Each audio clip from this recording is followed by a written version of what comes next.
एक उदाहरण से समझें। कोई बहुत भूखा आदमी शाम को किसी रेस्टोरेंट में चला गया, बहुत बढ़िया रेस्टोरेंट, जाके बैठा। बैरे ने आकर के मेनू का कार्ड सामने रख दिया। वो उसे पड़ गया, अरे आज तो इस रेस्टोरेंट में बहुत बढ़िया भोजन बना है, बहुत बढ़िया भोजन बना है। मुंह में पानी आया। एक घटना घटी। अब दूसरी घटना, बैरे को ऑर्डर देता है, ये भोजन ले आ। 5 मिनट 10 मिनट लगेंगे भोजन आने में, तब तक क्या करे? तो इधर उधर नज़र पसार के देखता है और कुर्सियों पर लोग बैठे हैं, उनका भोजन आ गया है, वो भोजन खा रहे हैं। तो उनके मुंह की ओर देख करके चिंतन करता है कि जरूर आज का भोजन बहुत बढ़िया है, इन लोगों को देखो कितना स्वादिष्ट लग रहा है, तो आज का भोजन बहुत बढ़िया है। दूसरी घटना घटी। तीसरी घटना, बैरा ले आया, भोजन परोस दिया, अब उसे वो उठा के चखने लगा, स्वयं खाने लगा। ये तीसरी घटना। पहली घटना, मीनू का कार्ड पढ़ करके कोई उसका स्वाद चख नहीं सकता, मीनू का कार्ड पढ़ करके कोई अपनी भूख मिटा नहीं सकता। और दूसरी घटना, दूसरे के चेहरों को देख करके वो ये चिंतन करता है कि जब लोगों को कोई भोजन बहुत अच्छा लगता है खाते वक्त, तो उनके चेहरे पर कैसे भाव आते हैं, ओ ऐसा भाव इनके चेहरे पर है तो जरूर भोजन अच्छा है। तो तर्क वितर्क से, चिंतन मनन से, संकल्प विकल्प से उसकी वो चिंतनमयी प्रज्ञा कि हाँ भाई भोजन बहुत अच्छा है, उससे पेट नहीं भरेगा ना, स्वाद नहीं चख पाएगा ना। तीसरा, भावनामयी प्रज्ञा, सचमुच अपनी जबान पर रखता है, उसे चखता है, अंदर जाता है, आहार तो हमें पुष्टि देता है, हमारी भूख मिटती है। तीसरी ही काम आएगी। पहली और दूसरी दोनों कल्याणकारिणी जरूर है। श्रुत प्रज्ञा की निंदा नहीं करते, चिंतन प्रज्ञा की निंदा नहीं करते, क्योंकि उससे हमें प्रेरणा मिलती है, उससे हमें मार्गदर्शन मिलता है, जिससे कि हम भावनामयी प्रज्ञा की ओर पहुंच जाएं। एक और उदाहरण से समझें। कोई आदमी बहुत बीमार हो, डॉक्टर के पास गया, डॉक्टर ने उसे एग्जामिन करके देखा और एक पुर्जे पर दवा लिख दी। बड़ा खुश हुआ, डॉक्टर ने दवा लिख दी है। डॉक्टर पर बड़ी श्रद्धा है, मरीज को डॉक्टर पर श्रद्धा होनी अच्छी बात है, होनी ही चाहिए। अपने डॉक्टर पर श्रद्धा नहीं होगी तो इलाज कैसे करवाएगा? लेकिन यही श्रद्धा अंधश्रद्धा बन गई तो क्या करता है? घर आकर के उस डॉक्टर की एक मूर्त बनाता है, उसका कोई चित्र रखता है और उसके सामने धूप दीप जला करके, नैवेद्य चढ़ा करके और फूल चढ़ा करके और हाथ जोड़ करके 3 बार नमस्कार करता है, उसकी फेरी लगाता है और वो पुर्जा निकाल करके पाठ करना शुरू करता है। 2 गोली सुबह, 2 गोली दोपहर को, 2 गोली शाम को, 2 गोली सुबह, 2। क्या मिला रे? सारे जीवन भर ऐसे करता जाएगा। क्या मिला रे तुझे? श्रुत है ना, केवल श्रुत है।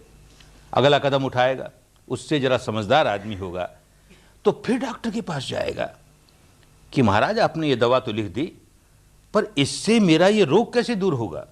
डॉक्टर बड़ा समझदार है, उसको अपने रोगी को तसल्ली देनी जरूरी होती है डॉक्टर के लिए, तो समझाता है, देख तेरा अमुक रोग है और इस रोग का मूल कारण ये है, ये जो दवा मैंने दी है, ये दवा लेते ही ये जो कारण है तेरे रोग का, ये दूर हो जाएगा। और एक कारण का निवारण हुआ तो रोग का निवारण हो जाएगा, तेरा छुटकारा हो जाएगा रोग से। बड़ा खुश हुआ, अब समझ गया बुद्धि के स्तर पर कि मेरे डॉक्टर ने ये दवा मुझको क्यों लिख के दी। फिर पागलपन, घर आकर के उस डॉक्टर की प्रशंसा ही प्रशंसा, मेरा डॉक्टर ऐसा, मेरा, और पड़ोसियों से लड़ता है, तुम्हारा डॉक्टर गया गुजरा, मेरे डॉक्टर ने जो दवा लिख के दी, अरे उसका क्या कहना, तुम्हारे डॉक्टर जो दवा बताते हैं सब गए गुजरे। लेता होता नहीं, दवा लेता नहीं और झगड़ता है लोगों से, क्योंकि अपने डॉक्टर के प्रति और अपने डॉक्टर की दवा के प्रति इतनी गहरी आसक्ति पैदा कर ली। अरे धर्म के नाम पर यही तो होता है भाई। हर महापुरुष देखता है संसार में आंख पसार करके, लोग कितने दुखियारे, कितने व्याकुल, कैसे विकारों से डूबे हुए, इनको ये दवा दे दूं, ये दवा लेंगे, धर्म की दवा लेंगे, विपश्यना की दवा लेंगे, भावित प्रज्ञा की दवा लेंगे, निकल जाएंगे दुखों के बाहर। अब हम दवा हुआ तो लेते नहीं, धर्म धारण तो करते नहीं। हमारा महापुरुष ही सही महापुरुष, तुम्हारा महापुरुष महापुरुष नहीं। हमारे महापुरुष ने जो वाणी कही वही सही और तुम्हारी वाणी सही नहीं। अरे सारे जीवन लड़ते जाएंगे, वाद विवाद करते जाएंगे, तर्क वितर्क करते जाएंगे, धारण नहीं करेंगे धर्म को। तो वो श्रुत ज्ञान और ये चिंतन ज्ञान दोनों के दोनों हमारे लिए बाधक हो गए। एक और बड़ी बाधा होती है कि जो आदमी धर्म को बुद्धि के स्तर पर समझ लेता है, अधिकतर ये होता है कि वो एक अहंकार जगाता है। अब मेरे जैसा ज्ञानी कौन? धर्म की बात को इतनी गहराई से समझ गया मैं, तर्क वितर्क से समझ गया मैं, हजारों आदमियों को समझा सकता हूं, खूब विश्लेषण करके समझा सकता हूं कि यही सही धर्म है, यही सही बात है, बाकी सब मिथ्या बात है। कोई व्यक्ति कोई अन्य मान्यता वाला हो तो विवाद करके उसको हरा सकता हूं कि मेरी मान्यता ठीक है। कितना अहंकार हो गया, कितना अहंकार हो गया। वैसा व्यक्ति तीसरा कदम उठाएगा नहीं, भावनामयी प्रज्ञा का कदम उठाएगा नहीं, बेचारा कोरा का कोरा रह जाएगा, उसको लाभ कैसे होगा। तो श्रुत प्रज्ञा तभी कल्याणकारिणी है जबकि हमारे अंदर प्रेरणा जगाए और प्रेरणा जगा के हमको चिंतन प्रज्ञा की ओर ले जाए। चिंतन प्रज्ञा तभी कल्याणकारिणी है जबकि प्रेरणा जगाए और मार्गदर्शन दे और हमें आगे ले जाए भावित पन्या की ओर, भावनामयी प्रज्ञा की ओर ले जाए।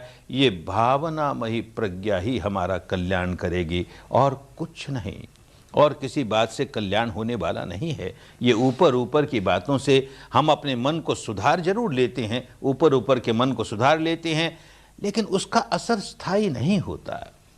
अरे ये सारा संसार अनित्य है, नश्वर है, भंगुर है। लोग जन्म लेते हैं मर जाते हैं, जन्म लेते हैं मर जाते हैं। हर कुछ जो उत्पन्न होता है वो देर सवेर नष्ट हो जाता है। ऐसा सुनते आए, ऐसा मानते आए।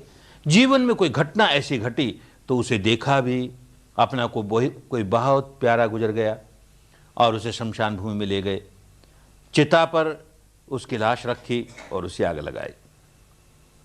तो बैठ के चिंतन करते हैं, अरे हमारे जीवन की अंतिम परिणति यही होने वाली है। जैसे इसको ले आए और आज जला दिया, वैसे एक दिन मुझको भी ले आएंगे, मेरे शरीर को भी ऐसे जला देंगे।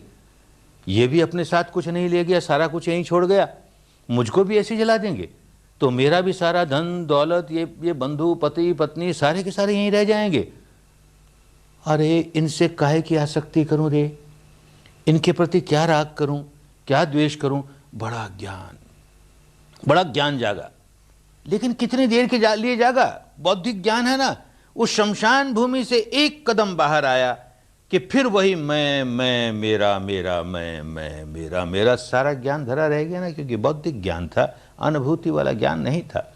ऐसे ही कोई धर्म सभा में आए और प्रवचन सुनता है।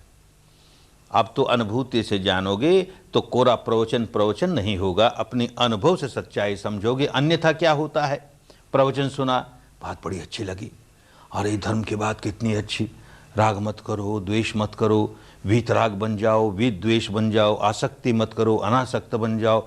अरे यही तो सचमुच सही रास्ता है, इससे ऊंचा और क्या होगा। खूब धर्म समझ में आया, खूब धर्म समझ में आया। उस धर्म हॉल से बाहर गए कि हाय रे मेरा जूता कहाँ गया, कौन ले गया, आज ही तो खरीदा था ऐसा नया जूता। फिर मैं मेरा कितनी जल्दी खत्म हो गई सारी अनासक्ति की बात, वीतरागता की बात, क्योंकि सब बुद्धि विलास था ना, अनुभव नहीं हुआ ना। जब तक अनुभव नहीं होता तब तक सच्चाई समझ में नहीं आएगी। अनुभव के लिए हमारे यहाँ भारत में एक पुराना शब्द चला आ रहा है, वेदन। वेदन को अनुभव कहते थे, अपना अनुभव, स्ववेदन। स्ववेदन के आधार पर जो ज्ञान जागा उसको वेद कहते थे।